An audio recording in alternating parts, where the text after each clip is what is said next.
આજના મહામંથનમાં હવે બીજા મહત્વના મુદ્દા પર ચર્ચા કરવી છે કે દેશના સરહદના સીમાડાને સુરક્ષિત રાખવા માટે પોતાના પ્રાણ ન્યોછાવર કરતા એક ક્ષણનો પણ વિચાર ન કરે એ આપણા દેશના સૈનિકો. આપણા દેશના સૈનિકો આપણી સામે પણ ઉભા રહે ને તો એક અલગ પ્રકારના ગર્વનો અહેસાસ થાય છે. દેશ માટે ફરજ બજાવી હવે માજી સૈનિકો રસ્તા પર છેલ્લા 22 દિવસથી આંદોલન કરી રહ્યા છે. માજી સૈનિકોએ પોલીસ ભરતીમાં 10% અનામત આપવા માંગ કરી છે. સાથે ક્લાસ 1 અને 2 માં 1%, ક્લાસ 3 માં 10% અને 4 માં 20% જેટલી માંગણી તેમના દ્વારા કરવામાં આવી છે. એમની માંગ કે બેઠક અન્ય કોઈ કેટેગરીમાં ન આપવામાં આવે. આ કારણે 200 થી વધારે માજી સૈનિકોએ એરપોર્ટ સર્કલ પર ચક્કાજામ કર્યું. એટલે દેશની રક્ષા માટે પોતાના પ્રાણ આપવાની તૈયારી દર્શાવનાર નિવૃત્ત સૈનિકોએ સરકારની સામે મોરચો માંડ્યો છે. એમની મુખ્ય માંગણીઓ એમની ભરતીમાં અનામત બેઠકો જેટલી અનામત બેઠકો આપવામાં આવી છે એને અન્ય કેટેગરીમાં ન આપવામાં આવે, એટલે મિક્સ ન કરવામાં આવે. અને આ આખો મુદ્દો એમના દ્વારા રજૂઆત પણ આ વાતને લઈને કરવામાં આવી. આ તમામની વચ્ચે ગુજરાત કોંગ્રેસ નેતા મનીષ દોશી કે જેમણે કહ્યું દેશના રક્ષણ માટે જેમણે બલિદાન આપ્યું છે એમની ધર્મપત્ની એટલે કે શહીદ વીર નારીઓને ડિટેઇન કરી નાખવામાં આવ્યા છે. જેણે દેશ માટે પોતાનું સર્વ બલિદાન આપી દીધું એવા પૂર્વ સૈનિકોને આજે ગોંધી રાખવામાં આવ્યા. એમને રસ્તા પર ઉતરવાની જરૂર પડી. એમને આતંકવાદીઓની જેમ ડિટેઇન કરવામાં આવ્યા છે, જે અત્યંત શરમજનક. સેવામાંથી નિવૃત્ત થયા બાદ પૂર્વ સૈનિકો રોજગારી માટે આખરે જાય ક્યાં એ સવાલની સાથે આજનું મહામંથન કરવું છે. સવાલ એ પણ કે નોકરીમાં અનામત મુદ્દે પૂર્વ સૈનિકોના એ પ્રશ્ન શું છે, આખરે શું મજબૂરી છે જેમના કારણે એમની વાત ન સ્વીકારવામાં આવી. તેઓ કેટલા સમયથી આ વાતને લઈને રજૂઆત કરી રહ્યા હતા અને શું જવાબ આવી રહ્યા છે. સરકારે નીતિ બનાવી પરંતુ એની અમલવારી મુદ્દે સવાલો કેમ ઉઠી રહ્યા છે. પૂર્વ આર્મી જવાનોની સરકારની પાસે માંગ શું, આ સવાલની સાથે કરીશું મહામંથનનો આ બીજો મુદ્દો.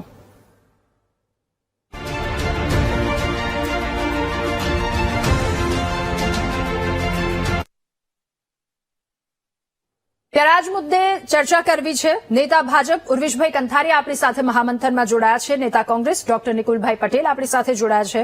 પૂર્વ સૈનિક નાયક વિપુલ કુમાર દવે પણ આપણી સાથે છે અને મંત્રી છે માજી સૈનિક સંગઠનના દિગ્વિજયસિંહ વાઘેલા આપણી સાથે જોડાયા છે. આપ સૌનું ખૂબ સ્વાગત છે મહામંથનમાં. શરૂઆત દિગ્વિજયસિંહ આપનાથી કરવી છે. જ્યારે આજે ઘણા બધા સૈનિકો પૂર્વ સૈનિકો છેલ્લા 22 દિવસથી એમની એક માંગને લઈને ઉતર્યા છે રસ્તા પર. પહેલા તો આપની માંગ શું છે અને એ માંગને લઈને રજૂઆત ક્યાં કેટલા સમયથી કરવામાં આવી રહી છે અને રજૂઆતને લઈને શું જવાબો મળી રહ્યા છે? જય હિન્દ, જય માતાજી. હું વાઘેલા દિગ્વિજયસિંહ. આજે BTV એ જે અમને મંચ આપ્યો છે અમારી વાતો મેળવવા માટે એનો હું આ દિલથી ખૂબ ખૂબ આભાર કરું છું. અમારો મુદ્દો એ જ છે કે જે પણ ગવર્મેન્ટ જોબ હોય ગુજરાતની એમાં અમારો અનામત અમારા જે માજી સૈનિકોની જે નોકરીઓ જે વેકેન્સીઓ છે એમાં પૂરેપૂરી ભરવી. અમારો બીજો કોઈ મોટો મુદ્દો નથી. જે અમારી વેકેન્સી પડે છે એમાં અમારી વેકેન્સીઓ અમારા માજી સૈનિકોથી જ ફિલઅપ કરવી. ઓકે, કેટલા દિવસથી આપની આ 22 દિવસથી આપની આ રજૂઆત છે. અત્યાર સુધીનું આંદોલન આપની રજૂઆતો કેવી રહી? અત્યાર સુધી અમે આજ 23મો દિવસ છે આંદોલનનું. આજ સવારે અમારા માજી સૈનિકોને એક તિરંગા યાત્રા કરવાની હતી પણ અમારા માજી સૈનિકોને સવારે 7 વાગ્યાથી આંદોલન છાવણીથી એ રીતે ઉઠાવવામાં આવે છે કે જેને એક આતંકવાદીને ઘસેડવામાં આવે એ રીતે માજી સૈનિકોને ત્યાંથી ઘસેડી લેવામાં આવ્યા છે. વિપુલ કુમાર, આપની પાસેથી પણ એ જ જાણવું છે કે અત્યાર સુધી જે બહુ જ શાંતિપૂર્વક આપની માંગને લઈને વાત રજૂ કરવામાં આવતી હતી પરંતુ આજે અચાનક એવું શું થયું કે આખો મામલો આટલો ઘર્ષણપૂર્વક બની ગયો અને જ્યારે રજૂઆત આપની માંગને લઈને પણ આપ સાથે જણાવી દેશો. છેલ્લા 23 દિવસથી અમારી માંગને લઈ અને અમારા દ્વારા લેખિત અને મૌખિક રજૂઆત માનનીય ગુજરાતના મુખ્યમંત્રી અને ગૃહમંત્રીશ્રીને અવારનવાર અમે કરી ચૂક્યા છીએ.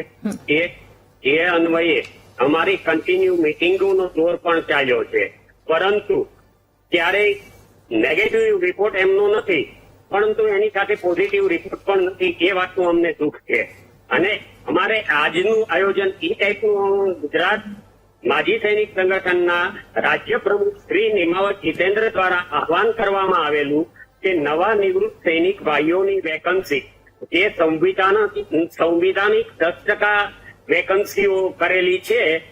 વર્ગ 3 ની અંદર, વર્ગ 4 ની અંદર 20%, વર્ગ 1 અને 2 ની અંદર 1% અનામતનું પ્રાવધાન કરવામાં આવેલું છે. પરંતુ ગુજરાત સરકાર દ્વારા એક સામાન્ય ઠરાવ કરી અને આખા આ અનામતની નીતિને બદલી નાખવામાં આવે છે. મિનિમમ 40% માર્ક કમ્પલસરીનો રેન્જ રાખવામાં આવી.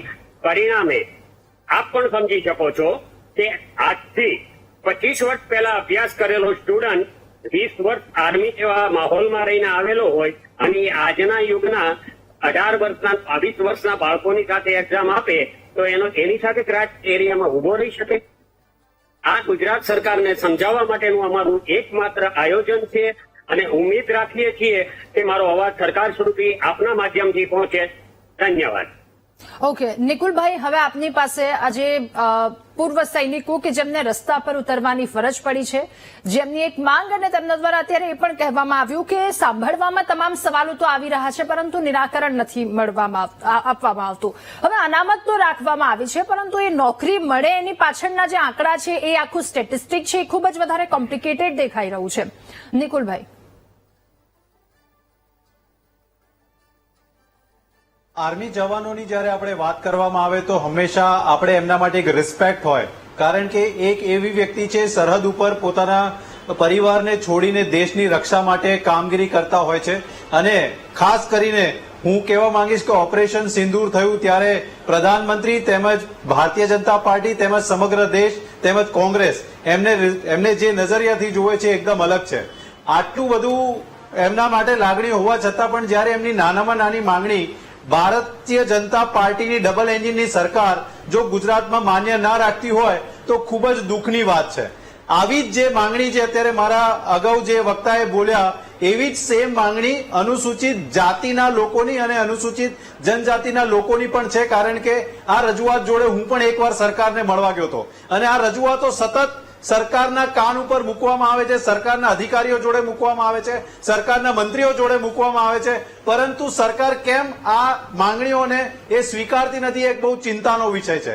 ક્યાં તો એમને દેશના સૈનિકો માટે કોઈ લાગણી નથી, ક્યાં તો ભારતીય જનતા પાર્ટી જે રીતના પ્રાઇવેટાઇઝેશન સરકારી નોકરીઓનું કરી રહી છે તો પ્રાઇવેટ લોકોને પ્રાધાન્ય આપવા માટે થઈ આવા લોકોને એ તરછોડે છે.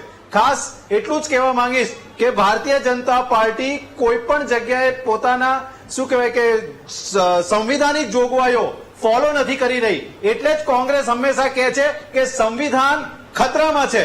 સંવિધાનની જે જોગવાઈઓ છે એ સરકાર, ભારતીય જનતા પાર્ટીની સરકાર એ કેન્દ્રની હોય કે રાજ્યની હોય એ ફોલો નથી કરતી. પરંતુ આ ભારતીય જનતા પાર્ટીની સરકારને હું કહેવા માંગીશ કે તમારાથી થાય એટલા દમન ગુજારી લો. આ રીતના સૈનિકોને તમે રસ્તામાંથી ઉઠાવો છો એ કેટલી દુઃખદ ઘટના છે એ સમગ્ર દેશ જોઈ રહ્યું છે. અમારી બી લાગણી એ જ છે કે એમની જે કોઈ બી માંગણી હોય તાત્કાલિક સ્વીકારવામાં આવે અને સંવિધાનિક જોગવાઈઓ છે એ પ્રમાણે એમને સરકારી નોકરીમાં જે બી પ્રાવધાન હોય એ પ્રમાણે નોકરી તાત્કાલિક આપવી જોઈએ. ઓકે, ઉર્વિશભાઈ, હવે આપની પાસે સૈનિકો, પૂર્વ સૈનિકો જેઓ પોતાની માંગને લઈને રસ્તા પર ઉતર્યા છે, એમની માંગ, એમની સામે સરકારનો આપનો પક્ષ શું છે? એમને અહીંયા અત્યાર સુધી 22 દિવસ સુધી તેઓ શાંતિથી રજૂઆત કરતા હતા અને એમણે એ પણ કહ્યું કે સારો સહયોગ મળતો હતો પરંતુ સમસ્યાનું સમાધાન પણ નહોતું આવતું. એટલે કોઈ ખરાબ વર્તન નથી કરવામાં આવ્યું, કશું જ નહીં. પરંતુ આજના જે કેટલાક દ્રશ્યો છે એ ઘણા બધા સવાલો ઉઠાવનારા છે અને સાથે એ પણ પૂછવું છે કે જે અન્ય કેટેગરીને સાથે આમાં મૂકી દેવામાં આવે છે, ક્યાંક 3%, ક્યાંક 10%, એટલે આ જે આખું કોમ્પ્લિકેટેડ છે, શું એને એકદમ સ્મૂથ ન કરી શકાય, એને એકદમ સરળ ન કરી શકાય? જય હિન્દ. અમે અત્યંત શ્રદ્ધાપૂર્વક અને નતમસ્તક આજે અમારી વાત કરીએ છીએ અને આપે જે તક આપી કે આ ખૂબ જ સેન્સિટિવ મુદ્દે રજૂઆત કરવાની એ બદલ વીટીવીનો અમે ભારતીય જનતા પક્ષ અમે આભાર માનીએ છીએ. સૈનિક માટે અમે હંમેશા પ્રતિબદ્ધ છીએ. ભારતીય જનતા પાર્ટી, અમારા પ્રધાનમંત્રી શ્રી, મુખ્યમંત્રી શ્રી અને દરેક સ્તરે અમે સન્માનની લાગણીથી જોઈએ છે એ સૈનિક કે સૈનિકોની આહુતિ, એમની જે કર્મશીલતા, સુરક્ષાની ભાવના, એને લીધે આપણે દેશ તરીકે આપણે ટકી રહ્યા છીએ. કારણ કે આપણી સરહદો પણ સેન્સિટિવ છે. સૈનિકનું મહત્વ ભારતીય જનતા પાર્ટી ખૂબ સારી રીતે સમજે છે અને જ્યારે સૈનિક પૂર્વ સૈનિક બને છે ત્યારે જે રોજગારીના અવસરો જે છે એ સુલભ થાય, એ પોતે પ્રાપ્ત કરી શકે, એ માટે પણ સરકારે જે નીતિ બનાવેલી છે એ નીતિ અંતર્ગત હમણાં વિપુલ કુમારજીએ કહ્યું એ પ્રમાણે એ અને બી ગ્રુપમાં 1% અનામત છે પૂર્વ સૈનિકો માટે. સી કેટેગરી છે એમાં 10% છે અને ડી કેટેગરીમાં 20% છે. આ જ નીતિ પ્રમાણે ગુજરાત સરકાર પણ ચાલે છે, કારણ કે આ કેન્દ્રની નીતિ છે અને રાજ્યને પણ એ અમલ કરતા છે. એના અંતર્ગત રિક્રુટમેન્ટ પ્રોસેસ હંમેશા ચાલતી હોય છે. હવે જે સ્પેસિફિક માંગણી છે ભાઈએ જે હમણાં રજૂઆત કરી કે એ પ્રમાણે જેમ કે રિક્રુટમેન્ટ થાય તો એ પ્રમાણે જ રિક્રુટમેન્ટ થાય છે, પરંતુ ક્યાંક કોઈ લાયકાતના ધોરણો એ જે તે સંસ્થા કે જે તે સરકારી ડિપાર્ટમેન્ટમાં જે જરૂરિયાતના આધારે લાયકાતના ધોરણો નક્કી કરવામાં આવતા હોય છે. એટલે જ્યારે સાર્વત્રિક રીતે એક નીતિ નક્કી કરી અને કોઈ એક પર્ટિક્યુલર માંગ માટે નિર્ણય કરવાનો હોય તો એમાં ઘણું બધું સંકલન માંગી લે છે. અને એમાં એક મહત્વની વાત એ છે કે સરકાર સંવાદની પ્રક્રિયામાં ઓલરેડી છે પૂર્વ સૈનિકો સાથે, અને સંવાદ ઘણો આગળ પણ વધ્યો છે અને ડિપાર્ટમેન્ટલ લેવલે પણ એ પહોંચ્યો છે. પણ એ સંકલિત ફીડબેક આવે અને એના આધારે જે યોગ્ય નિર્ણય સૈનિકોના હિતમાં જે થઈ શકે એના માટે સરકાર પ્રતિબદ્ધ છે અને પ્રયત્નશીલ છે. એટલે અમે ભારતીય જનતા પાર્ટીના એક પ્રતિનિધિ, નમ્ર પ્રતિનિધિ તરીકે આપને અપીલ કરીએ છીએ કે સંવાદની પ્રક્રિયા આપ જાળવી રાખશો અને આપની જે કોઈ માંગ છે એ સંવાદના માધ્યમથી આ સરકાર એનું સમાધાન કરવા માટે પ્રતિબદ્ધ છે. પૂર્વેશભાઈ, ખૂબ જ રિસ્પેક્ટથી એક સવાલ પૂછી રહી છું. આ સંવાદની પ્રક્રિયા કેટલી લાંબી ચાલશે? પ્રક્રિયા જટિલ છે રાધાબેન, એટલા માટે કે જુદા જુદા સ્તરે, જુદા જુદા ડિપાર્ટમેન્ટ અંતર્ગત, જુદા જુદા સંયુક્ત સાહસો અંતર્ગત રિક્રુટમેન્ટ આવતી હોય છે અને એ બધાનું સંકલન કરી અને એક જ કોઈ લાયકાતના ધોરણ માટેની જે માંગ કરવામાં આવેલી હોય ત્યારે એ પ્રક્રિયા થોડીક જટિલ બને છે. અમે સ્વીકારીએ છીએ, પરંતુ એના માટે અમારો પ્રયત્ન, અમે વધારે કેવી રીતના ઊંડાણપૂર્વક વાતને સમજી અને એ પ્રમાણે નિર્ણય કરી શકીએ એ અમારો પ્રયત્ન છે. અને બીજી મહત્વની વાત કે નોકરીઓ જે છે, સરકારી નોકરીઓ કે સરકારી સાહસોમાં જે નવી જે રોજગારીની તકો ઊભી થાય છે એના માટે સરકાર એક બહુ મહત્વની પ્રક્રિયા કરેલી છે કે જેનો સૌ લાભ લઈ શકે છે કે ncs.gov.in નામનું પોર્ટલ છે, નેશનલ કેરિયર સર્વિસ. એમાં સમગ્ર પ્રાઇવેટ સેક્ટરની પણ એમાં જરૂરિયાતો એમાં મૂકવામાં આવે છે, પબ્લિક સેક્ટરની પણ મૂકવામાં આવે છે અને એક માજી સૈનિક પોતાનું ત્યાં પ્રોફાઇલ રજીસ્ટર કરે તો એમને ક્યાં ક્યાં તકો ઉભેલી છે એ પણ જાણ કરવામાં આવે છે. ઓકે.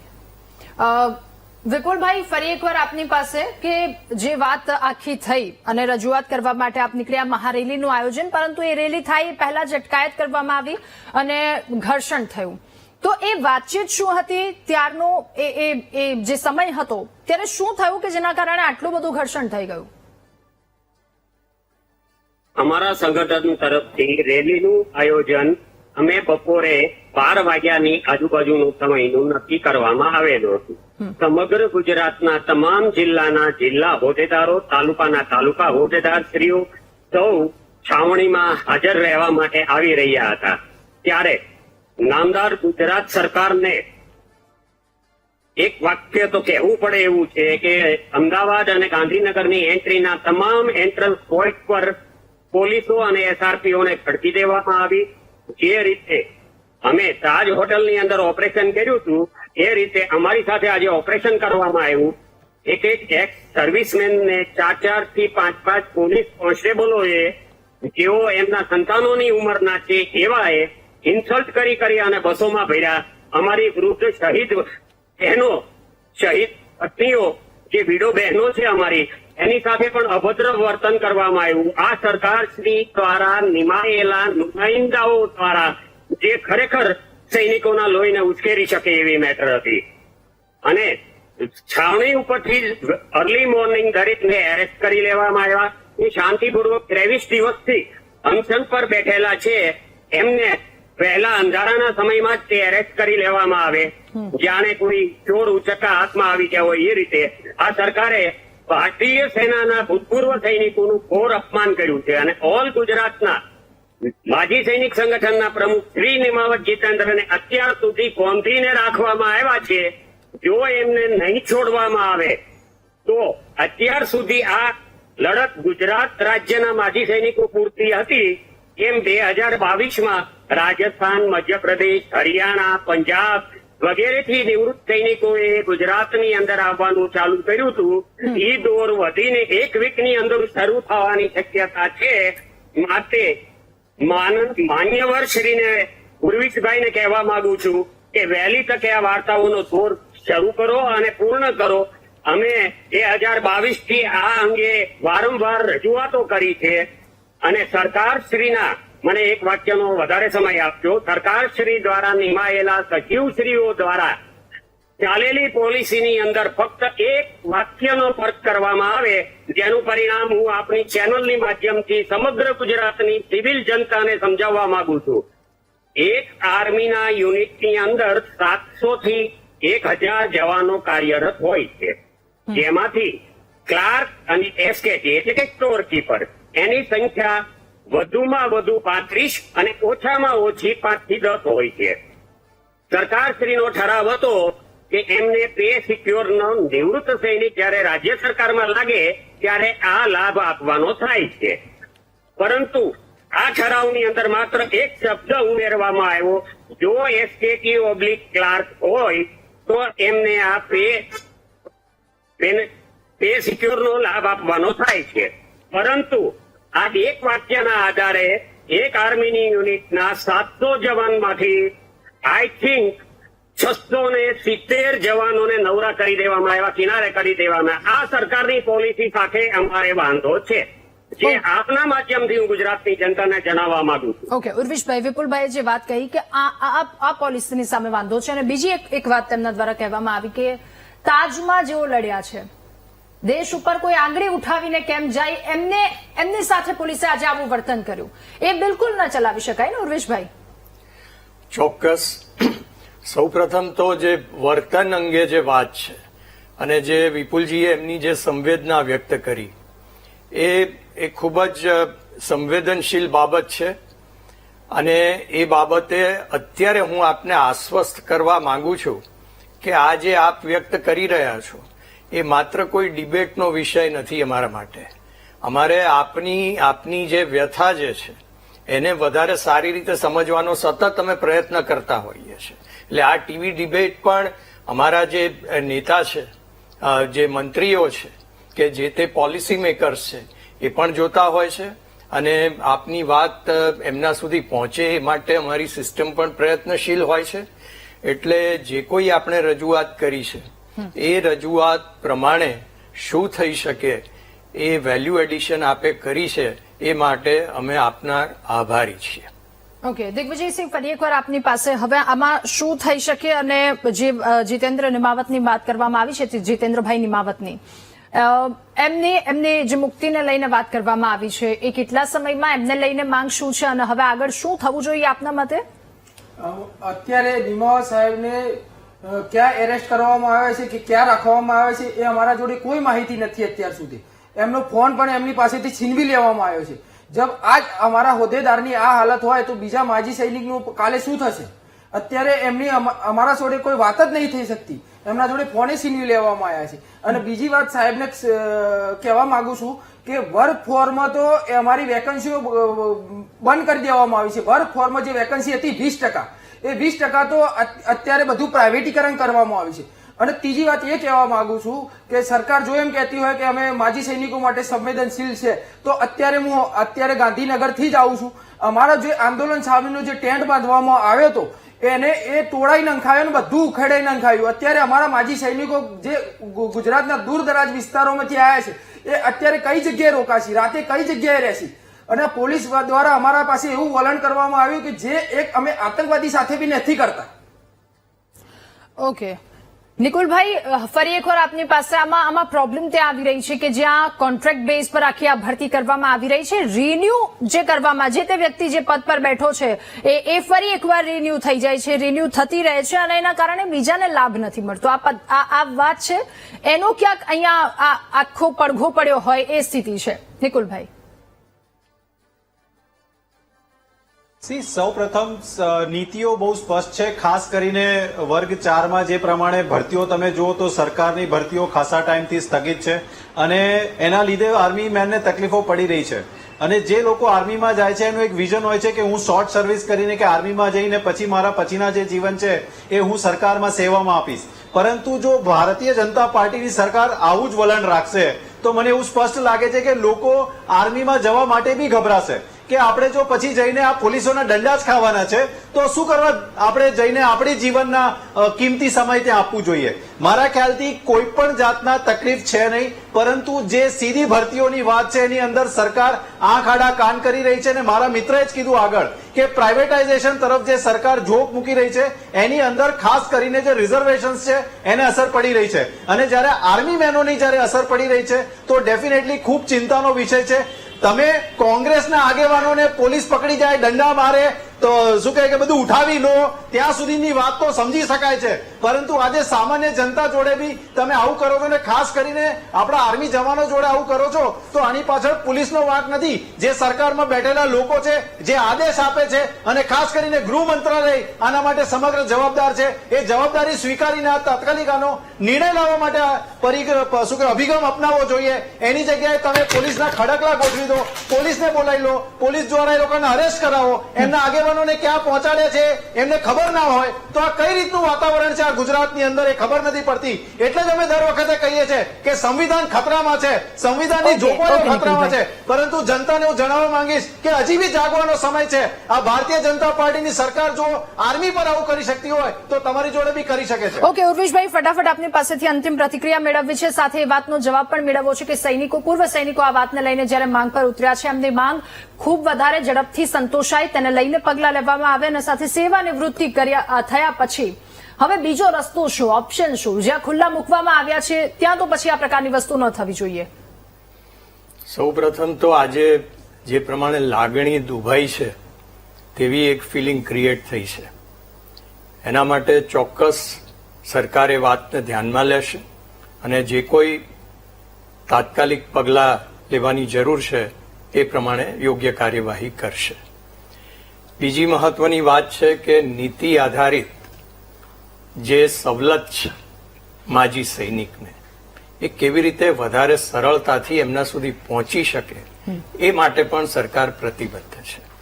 એના અંતર્ગત જે કંઈ ફીડબેક આવેલું છે, જ્યાં પણ કંઈ ગેપ્સ છે પોલિસીમાં છે કે વર્ડિંગમાં છે, એ ગેપ્સને આઈડેન્ટિફાઈ કરી અને કેવી રીતે સમાધાન જલ્દીમાં જલ્દી આવી શકે એ માટે પ્રયત્નશીલ છે.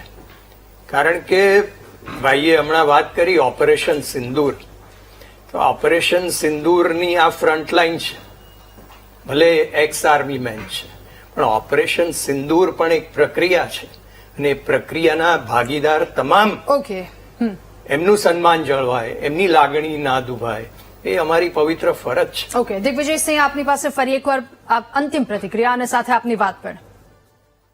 હું અત્યારે એ જ કહેવા માંગુ છું કે જે પણ અમારા માજી સૈનિકોને 500 માજી સૈનિકોને જે ડિટેન કરવામાં આવે છે અને અમારા પ્રમુખશ્રીને જે ડિટેન કરવામાં આવે છે એમને વહેલીથી વહેલી તકે છોડવામાં આવે, નકે કાલે આનાથી પણ ઉગ્ર આંદોલન થઈ શકે છે. અત્યારે અમારા માજી સૈનિકો બધા અહીંયા જ છે અને પોતપોતાની સવલત પ્રમાણે રોકાયેલા છે, એટલે વહેલીથી વહેલી તકે એમને છોડી દેવા અમારા પ્રમુખશ્રીને. ઓકે, આપ સૌનો ખૂબ આભાર મહામંથનમાં અમારી સાથે જોડાવા બદલ, આ મુદ્દા પર ચર્ચા કરવા બદલ. તો દેશની જેઓ શાન છે એમનું માન જળવાવવું જોઈએ અને આ જ મુદ્દે આગામી સમયમાં સારો અને જે નિર્ણય લેવામાં આવે એ માજી સૈનિકો જેમની માંગ છે એ પ્રકારનો નિર્ણય લેવામાં આવે એવી આશા સાથે મહામંથનમાં હાલ બસ આટલું જ. વધુ સમાચાર અપડેટ્સ માટે આપ ડાઉનલોડ કરો VTV ન્યૂઝની એપ્લિકેશન. નમસ્કાર.